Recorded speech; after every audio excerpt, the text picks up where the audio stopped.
Hi, my name is Nocero, and today we'll be talking about the looming ban on gas-powered cars. How many of you value the freedom to make a choice that is best for you? How would you feel if you suddenly didn't have a choice? Today, I will be talking about the looming ban on the sale of gas-powered cars and why this ban should be reconsidered. Most of us here drive a car. Whether your last vehicle purchase was a used or a shiny brand new one, most of us took the time to research different makes and models, options that were important to us, and of course, the color of our new car. More recently, we have had another decision to make.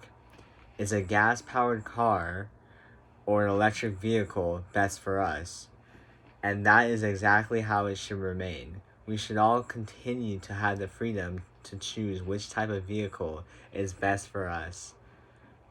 Banning the sale of new gas-powered vehicles in an effort to eventually phase them out completely is not the answer to the climate change issues that we are currently facing.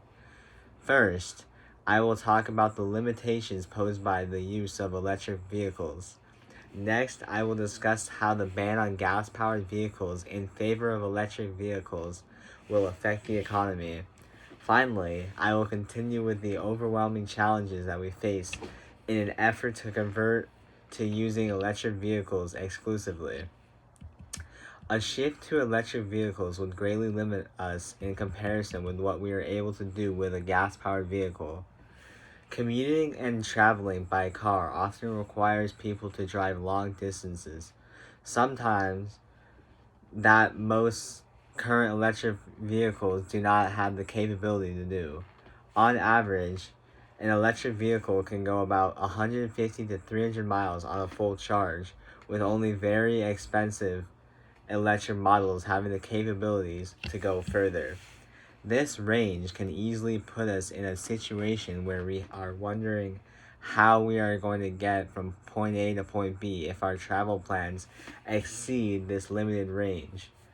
With gas powered vehicles, we can quickly fuel our cars as gas stations are pretty much everywhere, unlike charging stations for electric vehicles. Depending on where we are traveling, there may not be a charging station within the range that our electric vehicle will go. In an interview that appeared in the Harvard Gazette in November of 2023, electrical vehicle expert Harvey Lee said, "The concerns have always been first range. This is a major concern and is one of the reasons why electric may not be a viable alternative to gas-powered cars."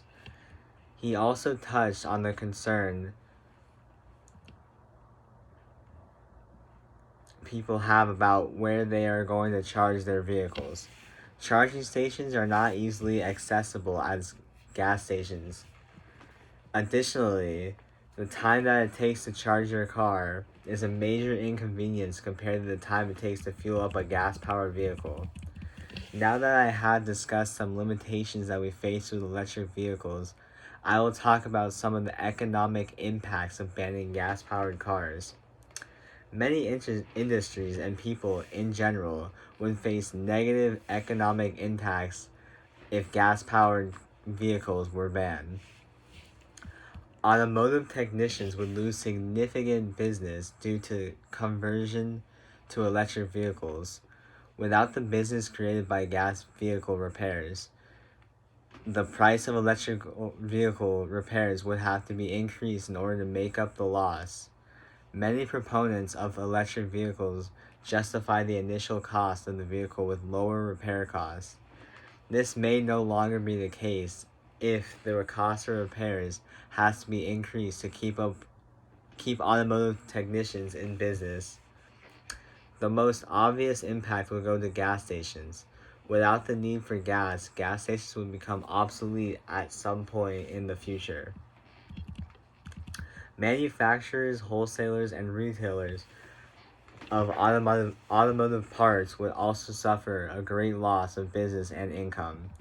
Countless parts that are required in the repair of gas-powered cars are not used in the repair of electric vehicles. Not only would these businesses suffer economic loss, but there would undoubtedly be many jobs lost as well.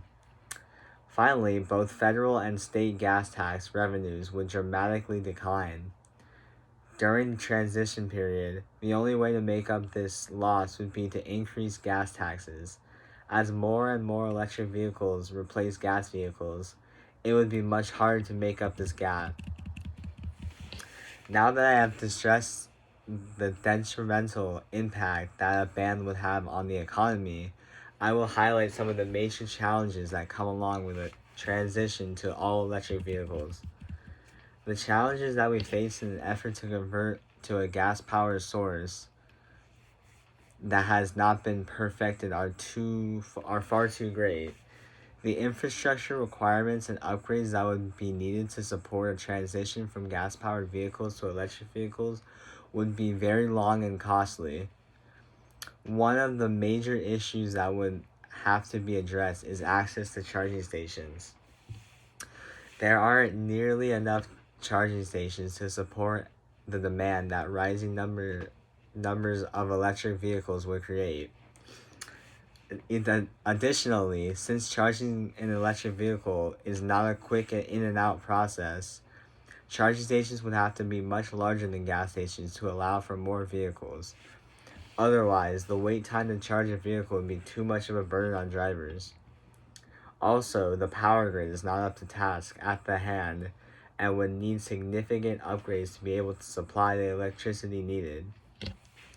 As Gale Cole states in Downstream Effects of Banning Gas Vehicles, producing enough electricity isn't really the issue. The problem is storing the electricity that's produced and getting it where it needs to be. Unlike fossil fuels, electricity can't be poured into a barrel and shipped to where it's needed. Here she highlights the issue of having enough energy stored for use when it is needed. Resources needed may also be a problem, as Paul Gruber states in Global Lithium Availability. A constraint for electric vehicles, there is a disagreement on whether the supply of lithium is adequate to support a future global fleet of electrical vehicles. These obstacles make it clear that we are not nearly ready to ban gas vehicles.